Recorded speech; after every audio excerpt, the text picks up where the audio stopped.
Terça-feira, 4 de dezembro, o Jornal da Guará está no ar com as principais notícias do dia. Secretaria da Fazenda explica quais são os benefícios do pacote anticrise proposto pelo governo do estado. Na Assembleia, deputados de oposição preferem impedir a aprovação da medida e deixar o estado entrar em colapso.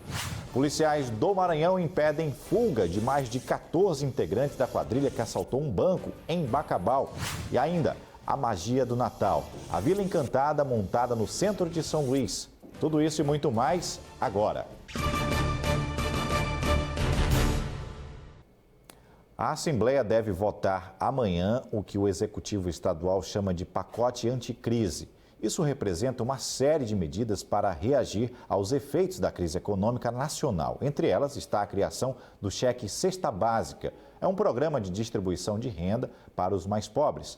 Com o cheque Cesta Básica, as famílias de baixa renda vão receber de volta o ICMS pago nos produtos da Cesta Básica. Ou seja, os impostos da Cesta Básica vão ser transformados em dinheiro para quem mais precisa.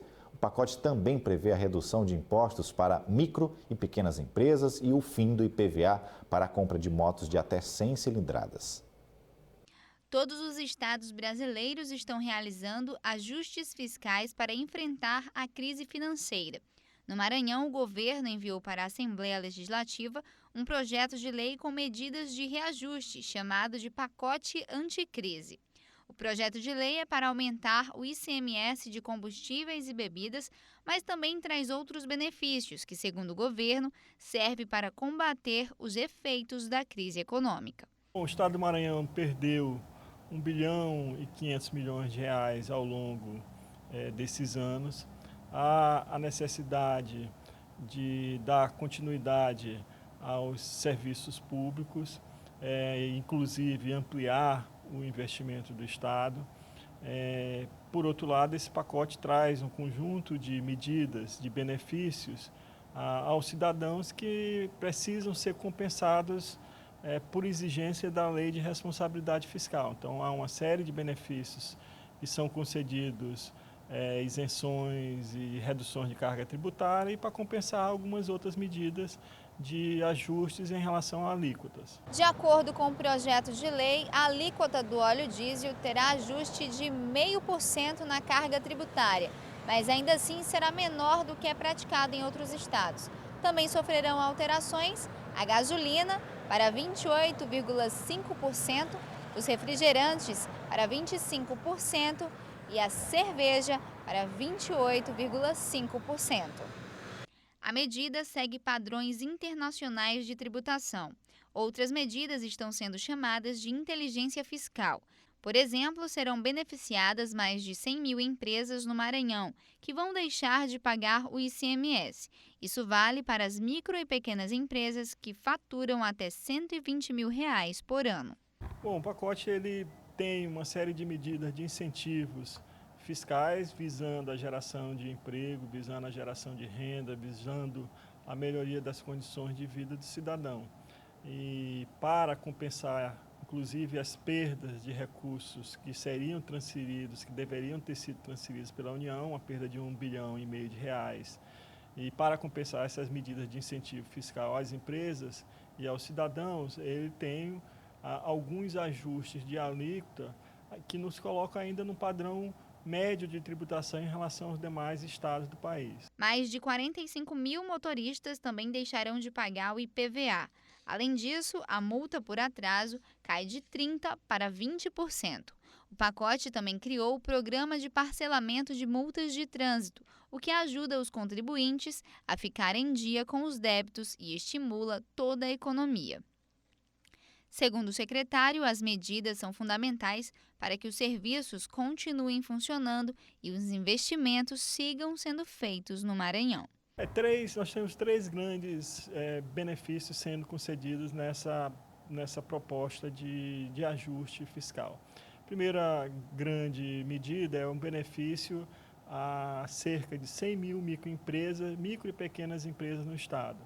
É uma redução da carga tributária e nós objetivamos com essa redução da carga tributária gerar efetivamente, aumentar, implementar a geração de emprego, de renda e de investimento no estado.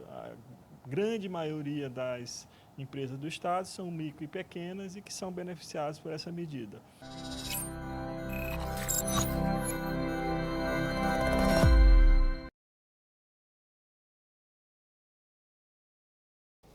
Bem, na sessão de ontem, deputados da oposição debateram bastante esse assunto do pacote anticrise. Hoje, no plenário da Casa, o assunto voltou a ser debatido e amanhã a pauta deve voltar à sessão e ser votada em caráter de urgência. O requerimento que pede urgência na tramitação do projeto de lei que pretende alterar o sistema tributário do Estado do Maranhão voltou a ser discutido na sessão desta terça-feira na Assembleia Legislativa. Eduardo Braide voltou a criticar a possibilidade de aumento de impostos. Eu realmente não me surpreendo mais com o governo que aí está. E não me surpreendo porque é um governo que tentou, na tarde de ontem, aprovar um projeto de lei que aumenta impostos de vários itens no Maranhão, de maneira obscura, por meio de uma manobra, onde o projeto foi publicado na sessão do Diário e no mesmo momento apresentado e já publicado um requerimento de urgência, diz que esse projeto é bom para a população. O deputado César Pires também criticou. Exaltar a participação dos deputados Eduardo Braide, Max Barro, Wellington do Custo, que ainda em minoria absoluta impediram que o governo ontem votasse os aumentos.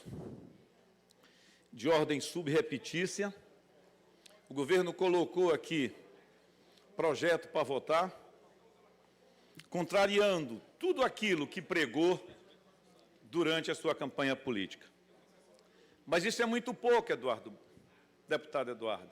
Nós temos consciência, como oposição, que é apenas um caráter protelatório, porque na quarta-feira vão nos atropelar aqui dentro dessa casa. O deputado Rogério Cafeteira, líder do governo, defendeu que a medida é necessária para manter o equilíbrio financeiro no Estado. Tenho certeza que outras medidas, infelizmente, são necessárias para que a gente possa manter o mínimo de equilíbrio financeiro no Estado. É verdade que nos últimos 4 anos o Estado do Maranhão deixou de receber R$1,5 bilhão de reais.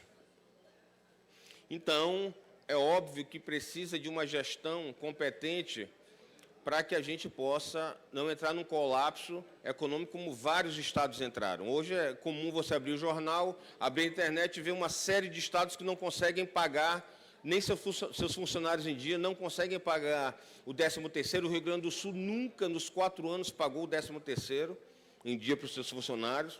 Então, é preciso que a gente tenha responsabilidade com o Estado do Maranhão. Rogério falou ainda sobre a prisão de parte do bando que assaltou a agência do Banco do Brasil em Bacabal, destacando a ação policial. E aqui eu queria parabenizar a atuação da Polícia Militar do Maranhão, em nome do comandante-geral e principalmente em nome dos policiais que agiram, deputado Edivaldo, firmemente, com muita coragem, honrando a nossa polícia.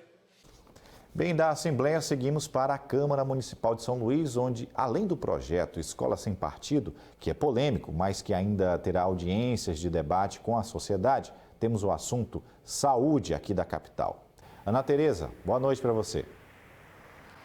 Boa noite, Hugo. Boa noite a todos que acompanham o Jornal da Guará. Na Câmara, depois de um grande barulho ontem, nesta terça-feira, não teve quórum e por isso não teve sessão. Agora, as questões da saúde municipal ainda continuam em pauta. O vereador Ubelino Júnior protocolou um requerimento convocando o secretário municipal de saúde, Lula Filho, que não atendeu a solicitação para esclarecer alguns pontos da pasta, como, por exemplo, as medicações vencidas e não distribuídas. Esse assunto, inclusive, pode virar aí objeto de abertura para a CPI.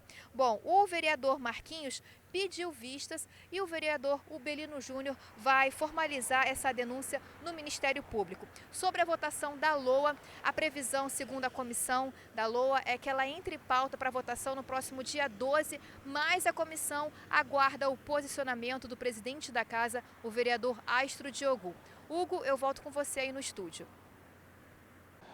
Bom, agora, hora das análises políticas, a gente parte agora para uma conversa com Marcos Saldanha sobre o cenário nacional. Marcos, boa noite para você. Muito boa noite, Hugo. Muito boa noite você de casa. Bom, vamos conversar aqui. A gente tem alguns pontos aqui a debater interessantes que estão acontecendo no cenário nacional. Eu começo com um deles de grande destaque. Um julgamento no STF, o Gilmar Mendes chegou a pedir vistas de um processo que avalia aí a liberdade do ex-presidente Lula, ele que ainda tenta na justiça seu direito de liberdade. Pois é, parece que o ex-presidente Lula vai passar mesmo o Natal na prisão, né? Havia uma expectativa muito grande que com esse habeas corpus o Lula conseguisse a liberdade aí antes do Natal e já passasse o Natal em casa, até porque já estaria fora do período eleitoral, né? Essa era uma expectativa. Porém, com 2 votos contrários a ele, ainda faltam muitos outros votos, só tiveram 2, o Fachin e a Carmen Lúcia já foram contrários, o Gilmar Mendes, né, pediu vistas do processo. Significa o quê?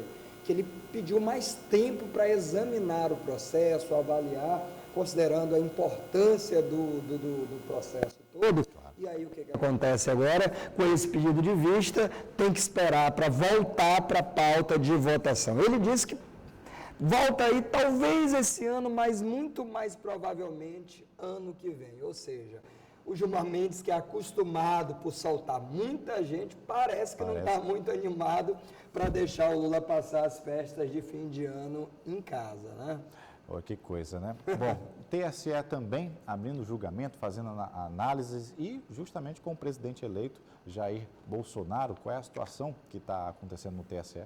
Pois é, já no TSE é o presidente eleito Jair Bolsonaro que tem que se explicar, né? Ele está sendo processado exatamente pelo PT por abuso de poder econômico na eleição. É pouco provável, viu, Hugo, assim, pela experiência que a gente tem nesses casos, que o presidente eleito, com essa popularidade toda que ele tenha, que o Supremo, o TSE, por exemplo, e depois até mesmo o Supremo, venha a tirá-lo do governo. É pouco provável, né? Claro que as acusações de abuso de poder econômico precisam ser avaliadas, mas, em geral, quase toda disputa, seja numa prefeitura, num governo, numa presidência, ela sempre tem um processo. Eu diria até que já virou meio que de praxe um tipo de contestação dessa natureza. Porém, eu acho que a questão do disparo de WhatsApps, aquela questão das empresas que foram utilizadas, ali eu acho que precisa de uma análise mais profunda, que não é só para o governo Bolsonaro, é para todas as eleições. Acho que esse julgamento tem um efeito pedagógico. Então, o TSE... Já que a gente entrou numa área agora meio obscura, né, que é esse mundo das redes sociais, que é uma novidade para o TSE, não tem muito tempo debatendo esse assunto, né? Pois é, e o TSE foi muito questionado, viu, Hugo, durante essas eleições por não ter dado respostas a tempo. Eu até questiono que respostas eles poderiam ter dado tão a tempo, porque é muito difícil você anular uma eleição se você ainda não compreende esse processo todo. Porém, se fizer com calma, se avaliar, mas se fizer com justiça real, pode aí abrir toda uma norma para as eleições que vêm pela frente. O que me preocupa é o tal do casuísmo. É deixar passar esse caso para não criar uma instabilidade política, mas abrir um precedente daí em diante. Vai ter problema, porque aí as próximas eleições, você sabe, são eleições municipais, são 5.000 e poucos municípios, não é uma eleição para presidente não, então imaginou abrir um precedente e ter que julgar aí no mínimo aí 3.000 processos dessas 5.000 prefeituras disputando? Então eu diria aí que como se diz, o TSE está entre a cruz e a espada. Por um lado, tentar não criar uma instabilidade política com o presidente eleito, mas por outro lado ele cria um problema grave se não criar uma norma já para essa eleição. Vamos aguardar o que o TSE vai ser capaz de fazer em relação a esse julgamento. E aí, para a gente não ficar só na pauta jurídica, claro, né? Sim, entrar um pouquinho aí na questão do legislativo, deu que falar mais uma vez os Bolsonaros, o filho do Bolsonaro. Toda vez que eles falam, eles criam um problema. Ele deixou a entender que ele tem interesse na disputa pela presidência do Senado, né? Isso é preocupante, né? Que ele tem apoio, que ele tem força, que ele tem grupo. E aí o MDB já começou a ficar em polvorosa, porque há muito tempo o MDB vem ocupando esse cargo ou deixando um aliado para ocupar. Diga-se aí Renan Calheiros, José Sarney, né? Tanta gente. E o Renan Calheiros, que estava de olho nessa vaga, já foi quem ficou mais preocupado.